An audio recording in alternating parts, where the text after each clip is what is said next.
Bismillahirrahmanirrahim. Assalamualaikum warahmatullahi wabarakatuh. Innal hamdalillah nahmaduhu wa nasta'inuhu wa nastaghfiruh wa nastahdihi wa natubu ilayh wa na'udzu bihi min shururi anfusina wa min sayyiati a'malina. Man yahdihillahu fahuwal muhtad wa man yudlil falan tajida lahu waliyyan mursyida. Asyhadu an la ilaha illallah wahdahu la syarika lah wa asyhadu anna Muhammadan abduhu wa rasuluhu la nabiyya ba'dah. Allahumma fasholli wa sallim wa barik ala hadzal nabiyil karim wa rasulil azim Sayyidina Muhammadin wa ala alihi wa ashabihi ajma'in, amma ba'd. Hazratil mukarramin, para alim ulama, para cerdik pandai, para ustaz dan ustazah yang senantiasa kita nantikan arahan, fatwa dan nasihatnya. Yang kami hormati segenap Dewan Kemakmuran Masjid Besar Al-Uswah, bapak-bapak, ibu-ibu, saudara-saudariku sekalian, jamaah sholat maghrib Masjid Al-Uswah yang insya Allah semuanya diberkahi oleh Allah Subhanahu wa Ta'ala. Puji syukur marilah sama-sama kita panjatkan kehadirat Allah Subhanahu wa Ta'ala di malam hari ini. Nikmat iman, nikmat Islam, dan rangkaian kenikmatan yang lainnya tetap Allah Subhanahu wa Ta'ala hadirkan dalam kehidupan kita. Kita bermohon kepada Allah Subhanahu wa Ta'ala hadirnya kita di Masjid Besar Al-Uswah ini dalam rangka untuk menghambakan diri kita kepada Allah Subhanahu wa Ta'ala lewat ibadah sholat berjamaah kita, lewat zikir dan wirid yang kita persembahkan kepada Allah, dan lewat majlis yang Rasulullah SAW sebut sebagai raudhatun min riyadil jannah, taman di antara taman-taman surga, hilaqudz dzikr, halakoh yang membuat kita mengingat Allah Subhanahu wa Ta'ala, dicatat oleh Allah Subhanahu wa Ta'ala sebagai bagian dari kesyukuran kita atas segala kenikmatan yang Allah hamparkan dalam kehidupan kita. Sehingga dengan cara seperti itu janji Allah untuk menambahkan kenikmatan demi kenikmatan direalisir oleh Allah Subhanahu wa Ta'ala, sehingga kehidupan kita penuh dengan kenikmatan dari sisinya. Dan kalaupun nanti kita diwafatkan oleh Allah, insya Allah kita diwafatkan dalam kondisi husnul khotimah. Amin ya rabbal alamin. Salawat dan salam semoga terlimpah curahkan kepada teladan kita Nabi Agung Muhammad sallallahu alaihi wasallam, Rasul teladan. Kita berharap agar berhimpunnya kita di rumah Allah yang mulia ini merupakan salah satu cara yang kita niatkan dari rumah kita masing-masing, agar kita semakin identik dengan Rasulullah, agar kita semakin sesuai dengan apa yang dicontohkan oleh beliau, dan agar kita layak untuk bersanding dengan beliau, menjadi tetangga beliau di surga Allah Subhanahu wa Ta'ala. Amin ya rabbal alamin. Bapak Ibu yang dimuliakan oleh Allah Subhanahu wa Ta'ala, malam hari ini kembali kita dipertemukan oleh Allah Subhanahu wa Ta'ala dalam kajian tafsir Al-Quran. Setelah di pertemuan sebelumnya kita membahas tentang perintah untuk menegakkan keadilan dalam setiap aspek kehidupan kita, dicontohkan oleh Rasulullah SAW, bahkan equality before the law, kesetaraan di depan hukum itu dideklarasikan langsung oleh Rasulullah ketika ada upaya untuk meminta ampunkan kepada seorang pejabat atau keluarga pejabat yang ada di Madinah.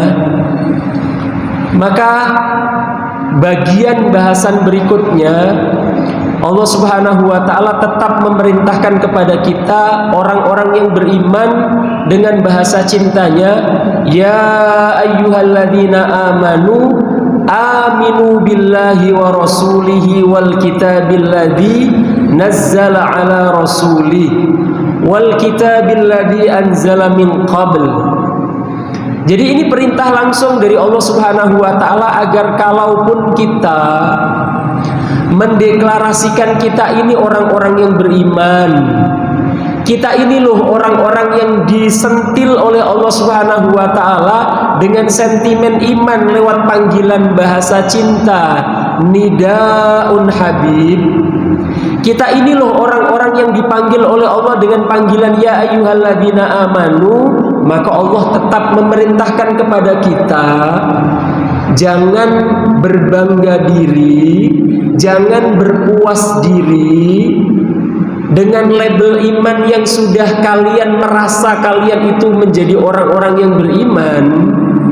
Tetapi perintah Allah Subhanahu wa taala adalah aminu billah. Tetap berimanlah kalian itu dengan Allah wa rasulihi, dan dengan rasulnya Allah Subhanahu wa taala, wal kitabil ladzi nazzala ala rasulih, dengan kitab, dengan Al-Qur'an yang diturunkan secara berangsur-angsur. Lihat kalimat yang dipakai oleh Allah Subhanahu wa taala dengan menggunakan nazzala, tidak menggunakan anzala. Nanti akan kita bahas. Bapak Ibu yang dimuliakan oleh Allah Subhanahu wa taala, karenanya perintah ini menurut Ibnu Katsir ketika beliau menafsirkan ayat ini, ayat yang ke-136, kata beliau, ya'muru ta'ala ibadahul mu'minina bid-dukhul fi jami'i syara'i'il imani wa syu'abihi wa arkanihi wa da'aimihi, wa laysa hadha min babi tahsilil hasil bal min babi takmilil kamil wa taqririhi wa tathbitihi wal istimrari alaih. Itu ungkapan Ibnu Katsir. Beliau mengatakan begini, ayat ini Allah Subhanahu wa taala memerintahkan kepada hamba-hambanya yang beriman. Lihat, meskipun labelnya itu sudah disebut sebagai al-mu'minun, tetapi ternyata kesempurnaan iman seseorang itu kan naik turun, tidak konstan, tidak terus-menerus berada pada format terbaiknya. Bahkan seringkali orang mengaku-aku dirinya beriman, tetapi ternyata begitu banyak, kalau bahasanya Ibnu Katsir, syariat-syariat Allah Subhanahu wa taala yang masih tidak diyakini kebenarannya, atau mungkin meyakini kebenarannya tetapi kemudian tidak mampu untuk mengatakan belum mampu melaksanakan syariat-syariat itu. Itu kata Ibnu Katsir. Atau kemudian wasyu'abihi, atau cabang-cabang dari iman yang begitu luar biasa banyaknya. Rasulullah kadang mengatakan 73 cabang atau bahkan lebih dari itu. Itu kan seringkali lalai dari kehidupan kita. Kehidupan kita itu tidak identik dengan kalimat-kalimat iman itu. Kalau iman itu tertingginya adalah qaul la ilaha illallah, paling rendahnya adalah imatutul ada anit thoriq, membuang duri dari jalan. Maka ternyata seringkali kita itu tidak menganggap hal yang remeh-temeh itu, menurut kita itu bagian dari iman, padahal tidak pernah Allah mengecilkan perkara kecil itu, dan itu merupakan bagian dari cabang-cabang iman atau syu'abul iman itu. Atau kata Ibnu Katsir wa arkanihi, rukun-rukun iman yang 6 itu ternyata juga kadang itu kita melalaikannya begitu saja. Ketika kita dirundung masalah, kadang kita tidak terima dengan takdirnya Allah Subhanahu wa taala. Ketika kita sedang dihadapkan dengan sebuah problematika atau bahkan mungkin penyakit, kadang seringkali kita lupa bahwasanya itu adalah bagian dari cara Allah untuk mereminder kita, mentazkirah kita, mengingatkan kita. Kita ini hanya hamba Allah Subhanahu wa taala. Betapa kecilnya kita di hadapan Allah. Kok kalian berani-beraninya untuk merasa besar? Kita lisan kita mendeklarasikan Allahu Akbar, tetapi kita begitu bangganya dengan apa yang kita miliki, bahkan kemudian memberanikan diri mengecilkan orang-orang di sekeliling kita. Maka ini juga bagian dari perintah Allah Subhanahu wa taala agar kita tetap beriman. Wada'aimihi, kata Ibnu Katsir. Atau lihatlah, bukankah iman itu trilogi? Pembentuk iman kita itu kan ada 3 hal yang tidak boleh kurang sedikit pun di dalamnya. Kalau sekali kurang saja, maka kita tidak akan pernah disebut sebagai orang-orang yang beriman. Meskipun kita mengaku-aku, meskipun kita mendeklarasikan kita ini orang-orang yang beriman. Bukankah iman kita itu adalah pertama iqrarun bil lisan. Kita mengucapkan dengan lisan kita dengan mengatakan la ilaha illallah, tiada Tuhan yang layak untuk disembah kecuali hanya Allah Subhanahu wa taala. Itu baru lisan kita. Toh iblis juga mengatakan hal yang sama. Tetapi kenapa iblis itu harus masuk ke dalam neraka Allah Subhanahu wa taala? Dan ketika dia meminta kepada Allah Subhanahu wa taala, tidak mau dia sendirian di neraka, dia diijabah oleh Allah Subhanahu wa taala, nyari siapa yang nanti akan membersamainya. Dan bahkan Allah mengatakan mayoritas jin dan manusia itu nanti akan membersamai iblis. Kan ini mengerikan. Maka hal yang pertama, trilogi pembentuk iman yang pertama adalah iqrarun bil lisan. Mungkin setiap kita sudah mendeklarasikan ucapan asyhadu alla ilaha illallah. Sudah, itu sudah selesai. Sebagaimana orang-orang munafik juga mengucapkan hal yang sama, sebagaimana iblis juga mengucapkan hal yang sama. Tetapi lihatlah trilogi yang kedua, pembentuk iman yang kedua, da'aimul iman yang kedua. Itu kan sebutannya tasdiqun bil janan. Ya, kita membenarkan lisan kita yang mengucapkan tiada Tuhan yang layak disembah kecuali hanya Allah Subhanahu wa taala. Itu kita benarkan dengan nurani kita, dengan hati kita, tidak goyah sedikit pun. Nggak sama dengan orang-orang munafik yang lisannya mengucapkan syahadat tetapi hatinya mengingkari itu. Idza ja'akal munafiquna qalu nashhadu innaka la rasulullah. Kata Allah kan wallahu ya'lamu innaka la rasuluh, tetapi Allah kemudian mengatakan wallahu yashhadu innal munafiqina lakadzibun. Karena hatinya tidak pernah mengakui itu. Iblis juga melakukan hal yang sama, lisannya mengucapkan itu tetapi kemudian hatinya juga membenarkan itu. Tetapi trilogi yang ketiga yang gak boleh juga terlepas dari iman kita itu adalah wa amalun bil arkan, mengimplementasikan, mengamalkan. Lisan kita yang mengatakan begitu, hati kita yang membenarkan, maka harus dibuktikan dengan amal perbuatan kita. Seluruh organ tubuh kita ini membuktikan kita ini beriman atau tidak. Kita merasa terus-menerus diawasi oleh Allah apa tidak. Kita melaksanakan apapun yang diperintahkan oleh Allah apa sebaliknya. Hidup kita penuh bermaksiat, penuh dengan kemaksiatan kita kepada Allah Subhanahu wa taala. Itu amalun bil arkan. Kan orang munafik juga sholat, ketika banyak orang yang sholat, ketika maghrib, ketika isya, ya, ketika zuhur, ketika asar, ketika maghrib kan mereka sholat, karena mereka ketahuan siapa yang sholat berjamaah bersama Rasulullah atau yang tidak sholat berjamaah kan ketahuan, maka mereka sholat. Bandingkan ketika isya sudah mulai tidak terlihat, tidak bisa dikenali siapa di sebelah kanan, di sebelah kirinya, apalagi subuh, ya mereka nggak sholat. Wa idza qamu ila sholati qamu kusala, umpamanya kan kata Allah kan gitu. Maka meskipun lisan mereka mengatakan itu, hati mereka tidak membenarkan. Meskipun arkan mereka itu juga sebagian kehidupan mereka itu menandakan mereka beriman, tapi iman mereka tidak pernah diakui oleh Allah Subhanahu wa taala.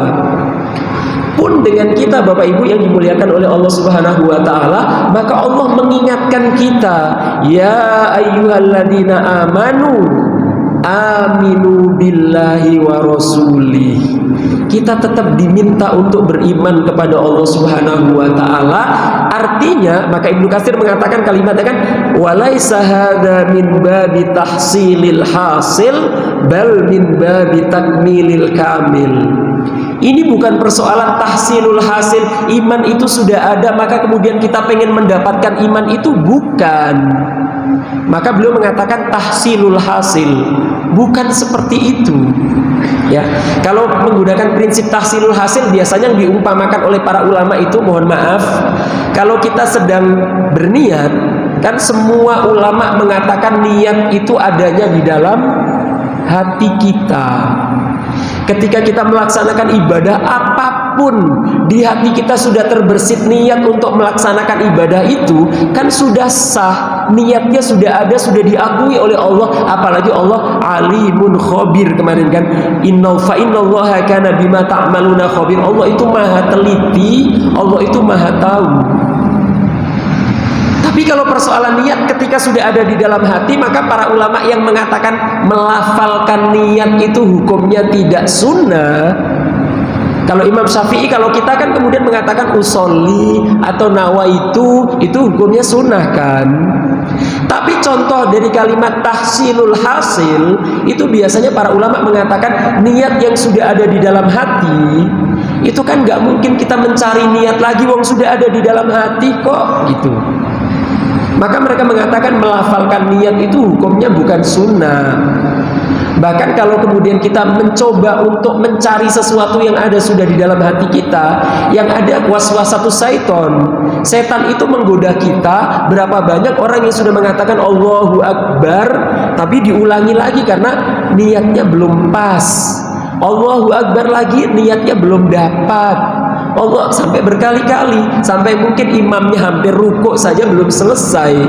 Karena tahsilul hasil, mereka mengatakan muhal, mustahil, nggak mungkin. Tapi Bapak Ibu yang dimuliakan oleh Allah Subhanahu wa taala, terlepas dari persoalan itu, toh kita sudah mengakui Imam Syafi'i mengatakan melafalkan niat itu kan sunnah. Terlepas dari kontrol, terlepas dari diskursus atau ada perbedaan pendapat di kalangan para ulama, ya silakan saja. Yang penting Bapak Ibu kan meyakini yang seperti yang diyakini Bapak Ibu lah. Tapi Ibnu Katsir mengatakan perintah aminu billahi wa rasulih, ya ayyuhalladzina amanu aminu, itu bukan tahsilul hasil. Kalau kita sudah beriman maka kita nggak perlu lagi untuk beriman, bukan begitu. Itu kata Ibnu Katsir. Maka beliau mengatakan, tetapi yang dimaksudkan oleh Allah dengan perintah ya ayyuhalladzina amanu aminu billahi wa rasulih itu adalah takmilul kamil, menyempurnakan yang sempurna. Kan kita juga mengakui bahwasanya keimanan kita ini naik turun. Keimanan kita itu kan gak terus-menerus konstan. Maka perintah Allah ini kemudian menemukan bahwasanya oh, betul sekali. Ketika Allah mengingatkan kita agar beriman atau menambah kesempurnaan iman kita, itu sebuah kesadaran bahwasanya kadang kita lalai. Mulut kita mengatakan sesuatu tetapi hati kita kadang belum setara dengan apa yang kita ucapkan. Bahkan kita belum mampu membuktikan apa yang seharusnya kita buktikan. Sebagai contoh Bapak Ibu yang dimuliakan oleh Allah Subhanahu wa taala, umpamanya ketika Bapak Ibu semuanya ditanya hukum puasa bulan Ramadan itu hukumnya apa, yakin seyakin-yakinnya, hakul yakin, kita semua akan mengatakan puasa Ramadan itu hukumnya wajib. Tapi bandingkan, bukan untuk persoalan kita menggugat ini menggugat itu, tidak. Tapi coba bayangkan, kalau Bapak Ibu sekalian ditanya bagaimana hukumnya kisos, orang membunuh dengan sengaja itu ya dibunuh balik, orang melukai dengan sengaja itu ya dilukai dengan sengaja. Kira-kira hukumnya apa Pak Bu? Halo? Hukumnya apa kira-kira? Nah, Ragu-ragu kan? Bukan persoalannya masalah pengamalan, itu lain, beda. Tapi keyakinan bahwasanya Allah itu mewajibkan itu, bahkan cara Allah Subhanahu wa taala mewajibkan puasa dengan mewajibkan qisas itu kan sama persis. Coba tanya para imam kita, coba tanya kepada para hafaz kita. Kan Allah menggunakan kalimat yang sama. Untuk puasa Allah menggunakan kalimat ya ayyuhalladzina amanu kutiba alaikumusiyam. Kutiba alaikumusiyam menggunakan kalimat ya ayyuhalladzina amanu juga. Dan lihat di beberapa ayat sebelum ayat puasa itu, di ayat yang ke-170 sekian itu, dengan bahasa yang persis sama, Allah menggunakan kalimat ya ayyuhalladzina amanu kutiba alaikumul qisasu fil qatla. Yang satu puasa hukumnya kita sepakat wajib, yang satu dengan bahasa yang persis gak ada bedanya, kutiba alaikumul qisasu fil qatla, dimulai dengan ya ayyuhalladzina amanu juga. Kita kemudian berbeda pendapat. Kalau berbeda pendapatnya persoalan kita nggak bisa mengamalkan itu karena negeri kita itu tidak melegalisir itu atau kemudian belum mengakui itu umpamanya, ya nggak masalah. Tetapi kita yakin Allah memerintahkan dengan perintah yang sama, itu kan beda, ya kan?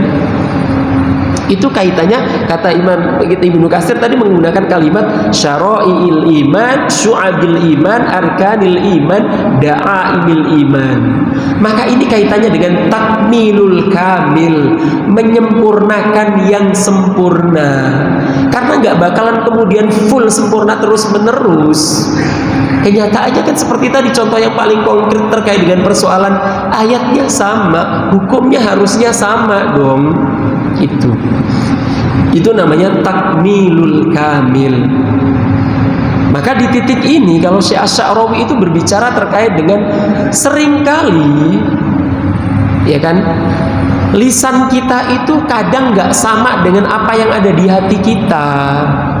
Seringkali pengamalan kita itu juga nggak sama dengan lisan atau hati kita. Sudah.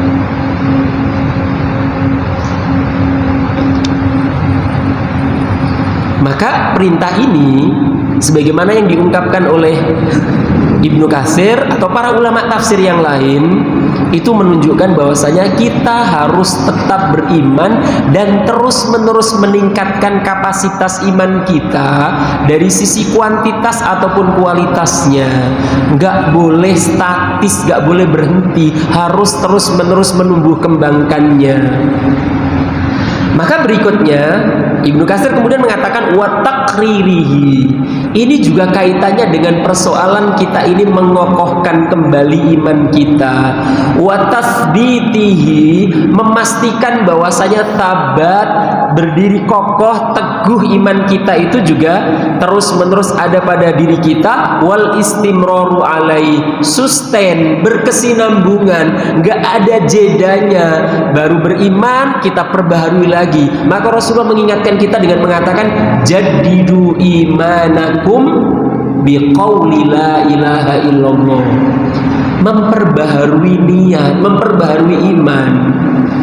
Maka para sahabat kemudian mengatakan duduk-duduk seperti ini itu juga cara kita untuk memperbaharui iman kita. Mereka mengatakan ta'alau bina nu'min sa'ah. Yuk kemari kita duduk sebentar saja kita beriman. Itu kaitannya dengan persoalan ini. Ya ayyuhalladzina amanu aminu billahi wa rasulih. Itu klausul pertama. Baru klausul pertama, ya ayyuhalladzina amanu aminu billahi wa rasulih.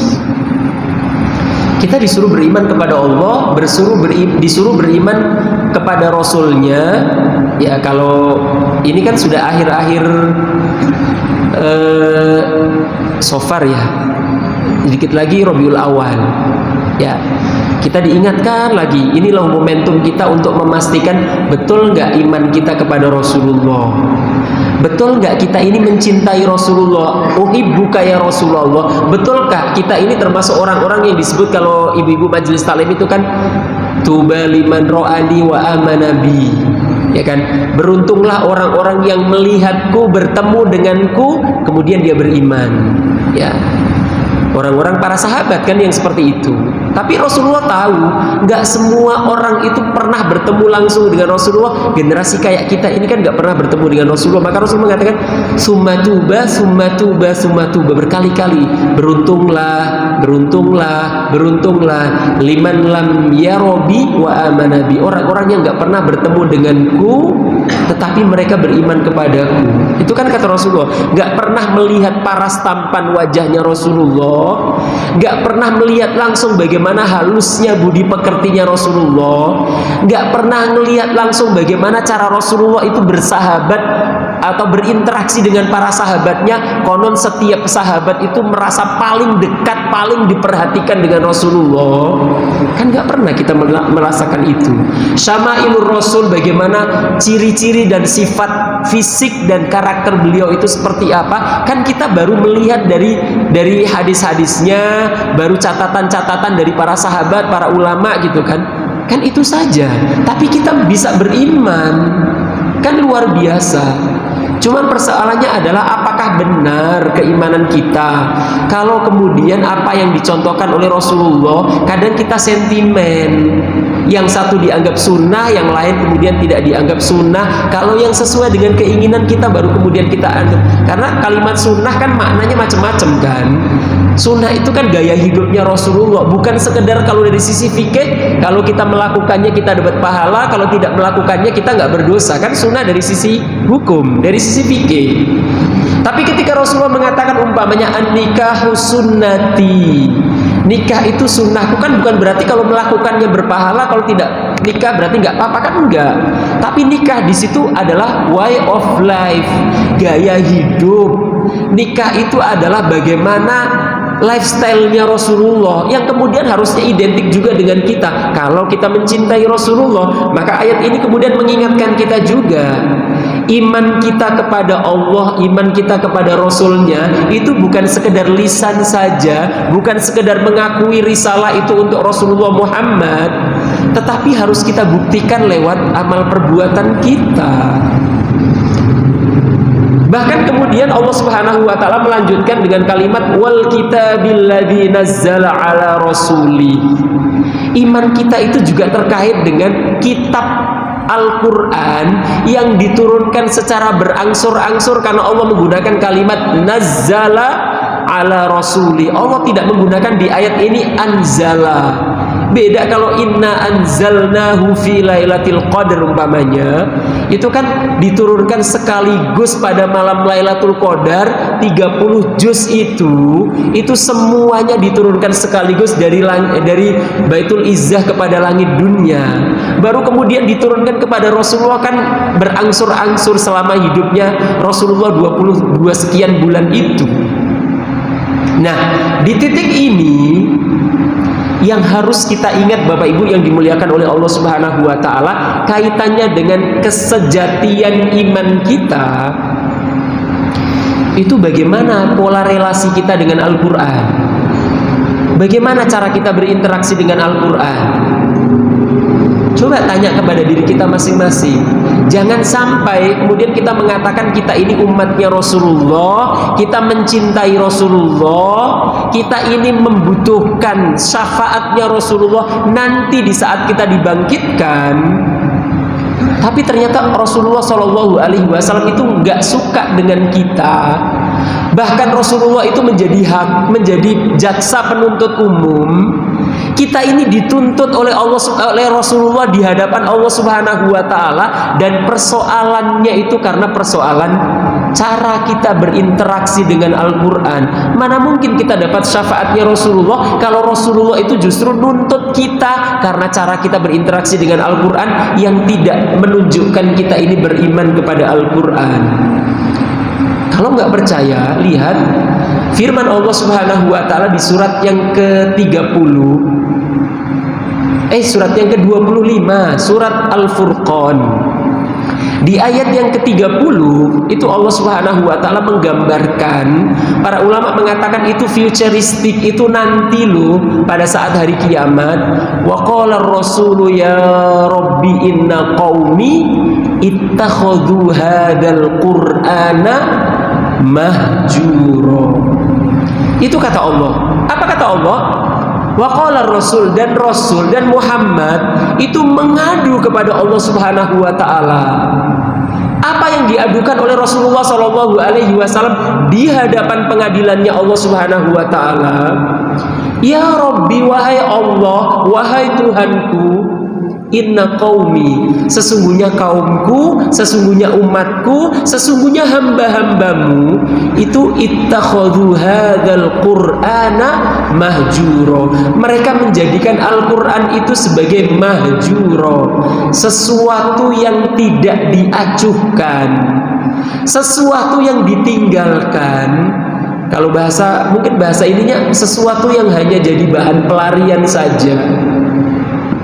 Lihat, hari ini kalau kita menyaksikan akad nikah itu kan salah satu trennya, di satu sisi membanggakan, tetapi di satu sisi mengkhawatirkan, karena faktanya tingkat perceraian Indonesia ini kan darurat perceraian, kata Kepala BKKBN.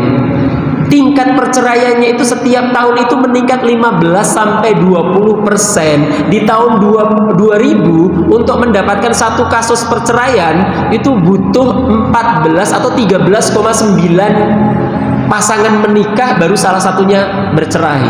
Tapi di tahun 2020 untuk mendapatkan satu kasus perceraian itu cukup dengan 4 pernikahan, salah satunya itu bercerai. Ini kan darurat perceraian. Kalau kemudian trennya ketika akad nikah mereka mengatakan maharnya itu adalah seperangkat alat sholat dan kitab suci Al-Quran, maka pertanyaan paling fundamental itu adalah kemana kitab suci Al-Quran setelah akad nikahnya selesai? Apakah menjadi panduan hidup kehidupan mereka? Atau jangan-jangan disimpan di tempat yang akhirnya debu itu memenuhi dirinya? Kan ini menjadi pertanyaan besar, ya kan? Ini kan seakan-akan jadi sesuatu yang tidak diacuhkan atau bahan pelarian. Mohon maaf, setiap hari kita mungkin jarang bukan kita, maksudnya kaum muslimin, umatnya Rasulullah, kaumnya Rasulullah, itu cara mereka berinteraksi dengan Al-Quran, mereka membaca Al-Quran setiap hari apa tidak, kan jadi pertanyaan besar juga, ya kan gitu. Tapi lihat, jadi bahan pelarian kenapa? Ketika salah seorang yang mereka cintai, pasangan hidup mereka kah, orang tua mereka kah, atau kemudian orang yang mereka cintai, siapapun orang yang mereka hormatilah, meninggal dunia, kalaupun mereka nggak bisa ngaji, maka mereka rela merogoh kocek mereka dalam-dalamnya bayar orang untuk mau ngaji. Bener nggak?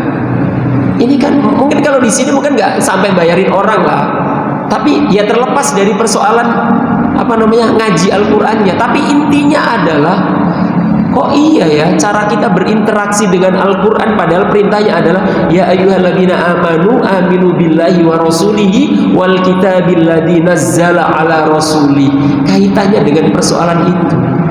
Lah nanti di hari kiamat Rasulullah itu menjadi jaksa penuntut umum, Allah itu menjadi hakim yang maha adil, kita menjadi terdakwanya, saksinya adalah seluruh organ tubuh kita. Al-yauma nakhtimu ala afwahihim wa tukallimuna aydihim wa tashhadu arjuluhum bima kanu yaksibun. Ternyata persoalan Al-Quran itu dituntut oleh Rasulullah, karena Rasulullah kemudian mengatakan ya Rabbi inna qaumi ittakhadhu hadzal qur'ana mahjura. Coba lihat, ketika menafsirkan kalimat mahjura itu, para ulama tafsir termasuk Ibnu Qayyim, termasuk para ulama tafsir yang lain, itu mereka mengatakan yang dimaksud hajrul Quran itu adalah orang mengaku dia beriman kepada Al-Quran, tapi cara berinteraksi mereka itu negatif. Mereka baca Al-Quran, iya mungkin baca Al-Quran, apalagi yang nggak baca Al-Quran, baca Al-Quran tapi tidak coba menaikkan level dia untuk memahami apa yang mereka baca. Kan nggak banyak orang yang mau ngaji Al-Quran ayat per ayat seperti Bapak Ibu seperti ini, ya kan?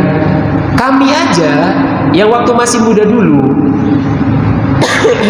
itu setiap pagi ketika kami kuliah dulu,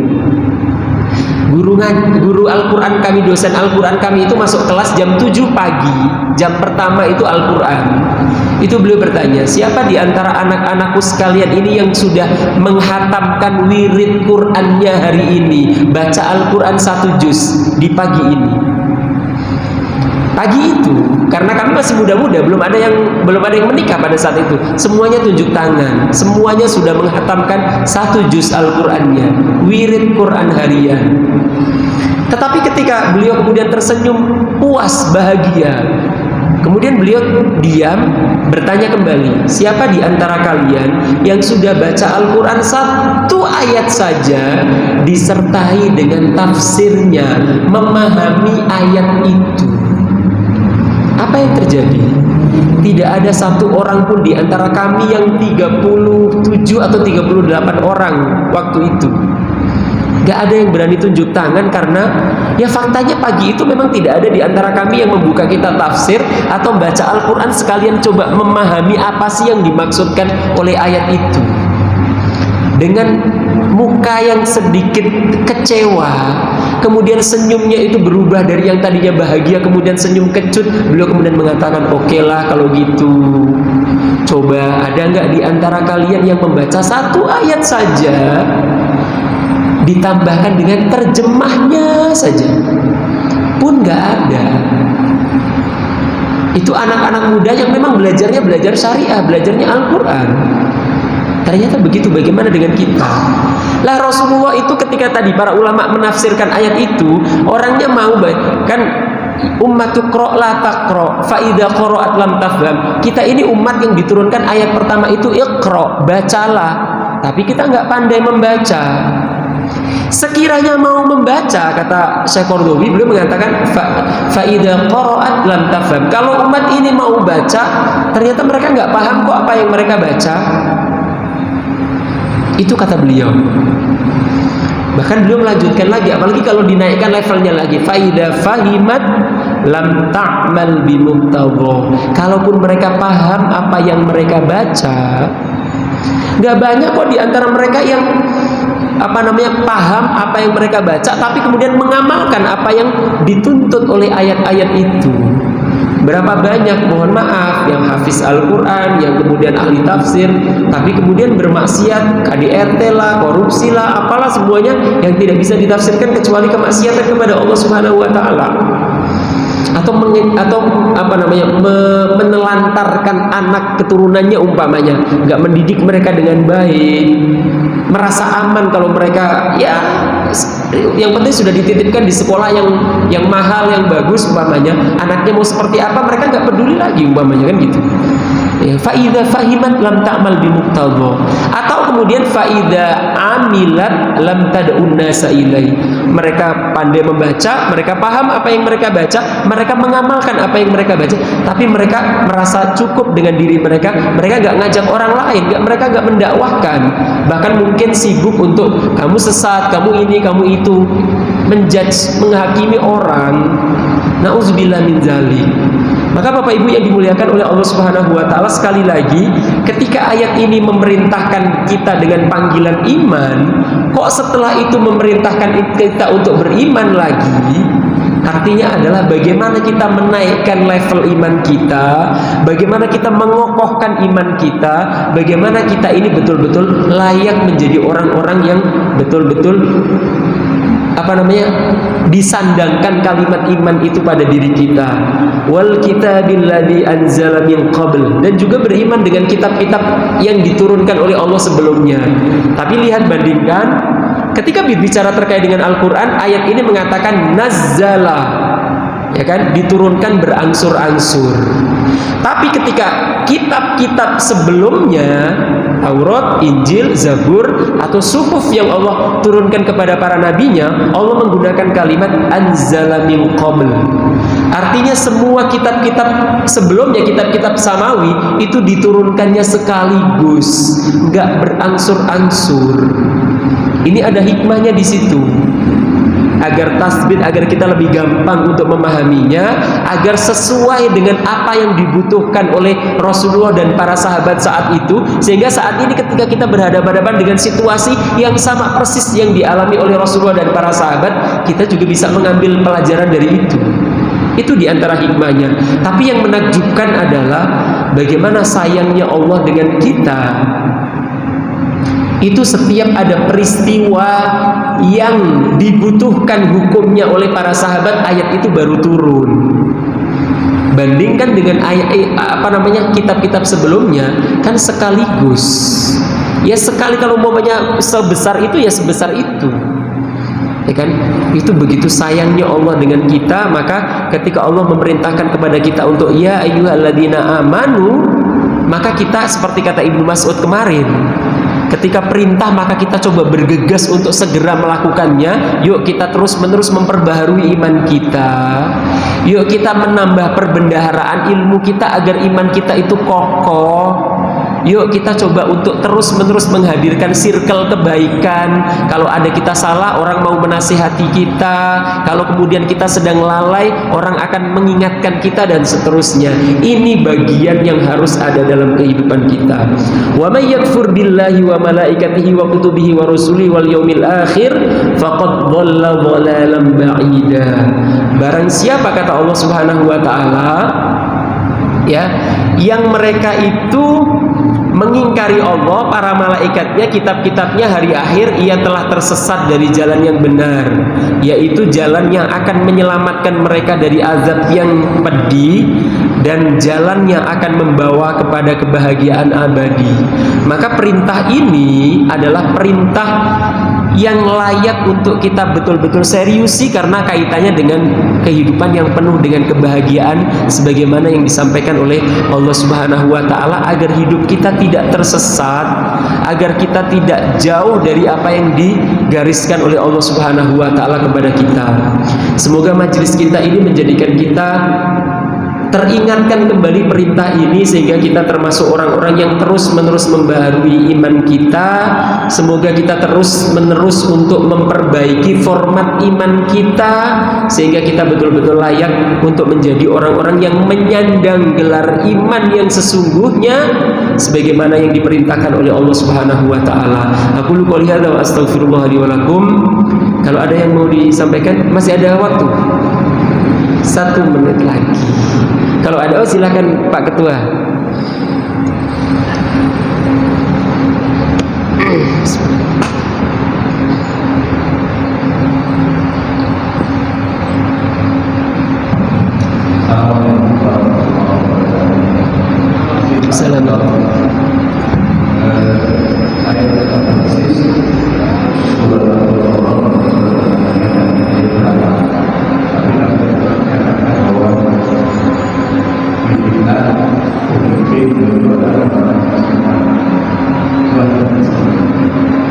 Assalamualaikum.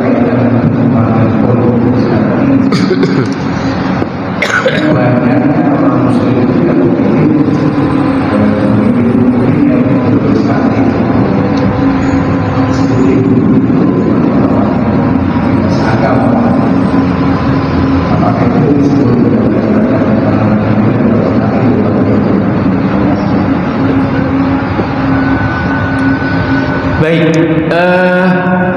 ayat-ayat yang berbicara terkait dengan kepemimpinan, ya kemarin juga sempat kita sudah bahas, ya, sempat kita singgung juga ketika berbicara terkait dengan kunu qawwamina bil qisti syuhada lillah itu. Jadi ayat-ayat yang berbicara terkait dengan memilih pemimpin itu yang amanah, yang beriman, yang kan amanah, iman, aman itu satu akar kata, ya kan? Ini kan kaitannya kalau pemimpin itu harus amanah seperti yang kemarin kita sampaikan, ya. Nabi Musa atau kemudian Nabi Yusuf itu kedua-duanya kan mengatakan qawiyun amin atau hafidun alim. Itu dua-duanya kaitannya sama amanah. Kaitannya sebenarnya persoalan agama. Lah kalau ayatnya itu jelas-jelas berbicara terkait dengan itu, maka harusnya ini kaitannya dengan tadi, betapa iman kita itu kan kadang masih kurang, belang bentong kalau orang kampung saya bilang. Maka memperbaharui iman atau memperbaiki iman itu menjadi sebuah keharusan. Ya kan, kalau kaitannya dengan milih pemimpin ya itu kan dikaitkan dengan persoalan iman. Kalau kemudian kita masih bersikeras memilih pemimpin yang tidak seiman dengan kita, apalagi kalau kaitannya kemarin kan syuhada alillah, kan lillah, bukan karena dikasih harta, bukan karena keluarga kemarin kan, bukan karena satu suku, satu marga dan seterusnya. Ya kan, ini persoalan yang ya, sentimen iman kita itu seakan-akan nggak tersentuh oleh apa yang diperintahkan oleh Allah Subhanahu wa taala. Maka mengkhawatirkan kalau di sisi ini. Ya kan, masa kaum muslimin mayoritas dunia Melayu, dunia Islam, tapi pemimpin yang mewakili kaum muslimin ternyata mohon maaf agamanya berbeda. Ya kan, nauzubillah min dzalik. Lagi kira-kira sih ini kan ironi. Ya, keprihatinan kita bersama, ya apa yang bisa kita lakukan, ya ajak orang-orang yang kita punya otoritas sama mereka lah paling enggak, atau ngajak mereka lah gitu kan. Kalau nggak bisa juga ya kita serahkan sama Allah Subhanahu wa taala. Paling enggak kayak gitu. Wallahu a'lam bishawab. Ini bukan arena kampanye. Takutnya nanti ini lagi. Wallahu a'lam bishawab. Kira-kira gitu Pak Ketua. Mohon maaf. Sekali lagi itu kaitannya sama sentimen iman kita. Maka kita yang sudah mengaku beriman disuruh menguatkan keimanan kita, karena seringkali iman yang sudah ada di lisan kita dan hati kita itu secara perbuatan, secara prakteknya ternyata belum sesuai juga.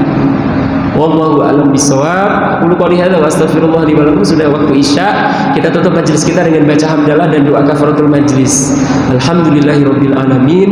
Subhanakallahumma bihamdika asyhadu an la ilaha illa anta astaghfiruka wa atubu ilaik. Wal afu minkum. Assalamu alaikum warahmatullahi wabarakatuh.